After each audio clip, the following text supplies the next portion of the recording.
Yan, good evening po mga kadila. Ngayon po ay November 16, araw po ng linggo. Nganit gabi na. So, magluluto po ako ngayon ng Pusit Express. Dadalhin ko po sa office bukas. Magsaserve po siya sa aming pananghalian, ulam sa pananghalian po. Ayan. Ito po muna yung mga sangkap niya, So, sibuyas, bawang, luya, itong may konting siling pansigang, So, ito po yung tanglad, Dinikdik ko na po yung pinakang ulo niya para lumasa.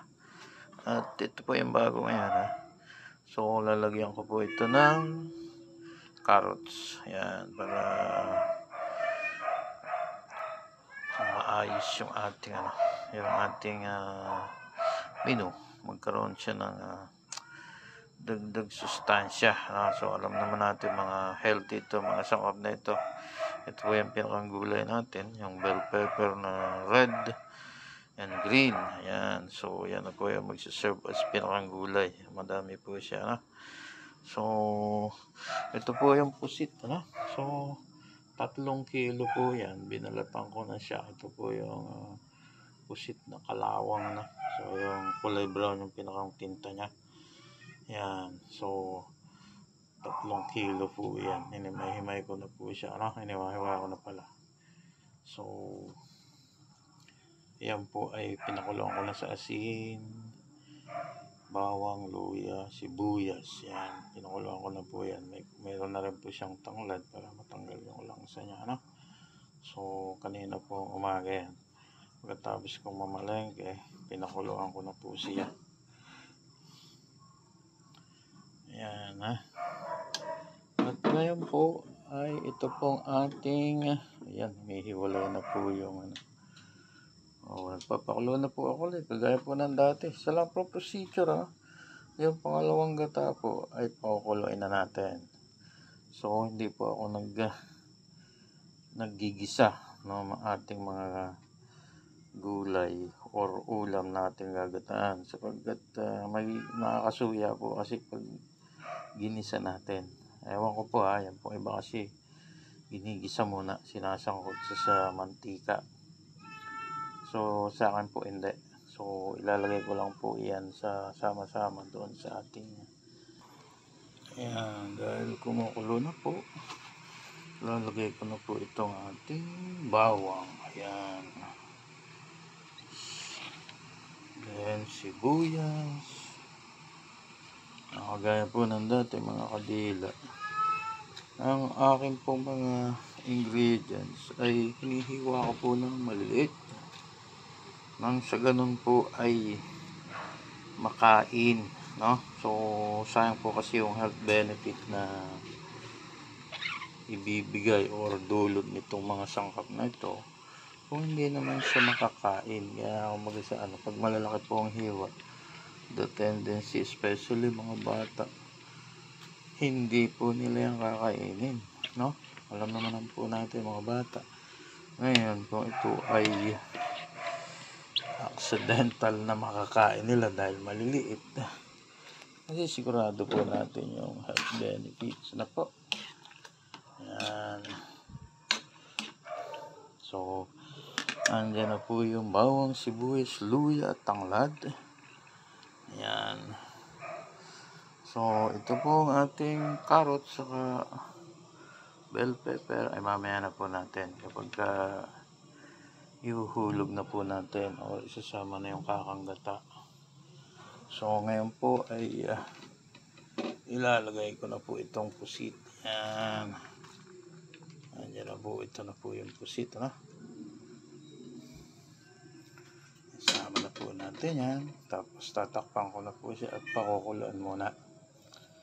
Para sumiksik po. Manood po yung gata dito sa ating pusit. Ayan. Kumukulo na po ang ating pusit.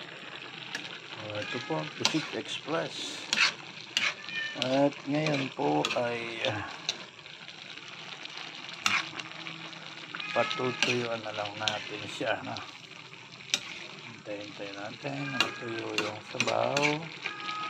Yan, susunod po natin yung kakang gata.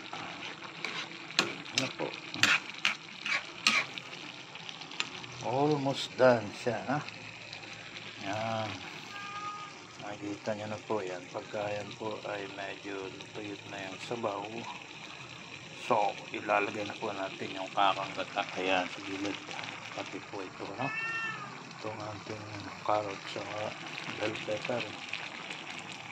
Ayan po. Kulong-kulo na siya.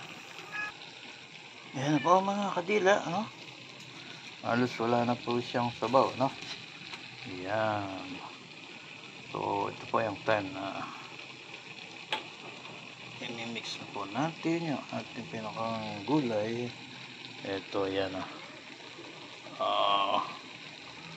yung carrots saka yung bell pepper. Yan.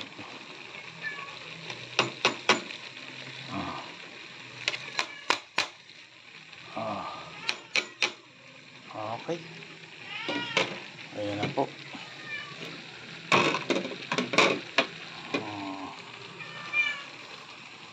Ang gandang tingnan, di ba?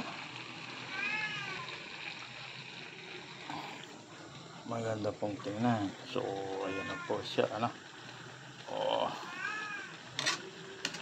Hindi po makita yung pusit. Hindi halatang pusit yan. Pusit Express. Na hindi masyadong maanghang kasi puro mga babae po halos ang kakain ito. Yan. Tatakpan ko po sandali para malanta yung ating bell pepper saka yung carrots. Yan. Bago ko po ibuhos yung ating kakang gata. Ayan po mga kadila. Halos wala na sabaw o yung gata natin, yung pangalawang gata. So, almost tuyo na siya. So ngayon, dahil nalagay ko na po yung carrots o yung ating bell pepper, iasama na po natin itong kakang gata. Yung opo. Ayan. Sasama na po natin yung ito na po. Ayan. Final gata po natin yan. Ayan. Hintay na lamang po natin. Medyo kumunti yung ating sabaw, So, eto na po mga kadila. Halos di na makita yung pusit. Kasi sa dami po ng ating bell pepper na inilagay. Ayan na po siya, Pababawasan na lang po. Pakakatihan na lang po natin ang konting sabaw. At yan po. Maya maya po. Ready na po yan. Ready to serve na. Kaya lang bukas ko pa po yan isa-serve. Dadaling ko po yan sa office. Para po sa aking mga kasama. Okay. Yan po. Yan na po yan. Tutuyan po natin ng konti pa yung sabaw niya para hindi masyadong maraming sabaw. Gawin lang po natin medyo makrimi na siya, Ayan po mga kadila. Ito po ang aking version ng Pusit Express, Combination po ito ng lutong Bicolano at ng Quezon. So tatandaan nyo po doon pagdating sa anghang, Bicol po yan. Mga Bicolano po, number 1 po sa kanila yung anghang. Hindi masarap ang kanilang lutong ulam kapag walang maraming sili, Sa Quezon naman po, tawag lang po namin dito ay simpleng ginataang pusit. Ayan, dahil nga po may anghang, so in-improvise ko po yung title nito, Pusit Express. Yan. Okay. So, Good evening po mga kadila and good night. Bye. Please follow po. Subscribe na lang po may YouTube channel tayo. So hanapin nyo lang po si Kadilang Rodante Salas. Ayan. Bye. Hope you're in good health at safe po kayo. Ayan. Bye.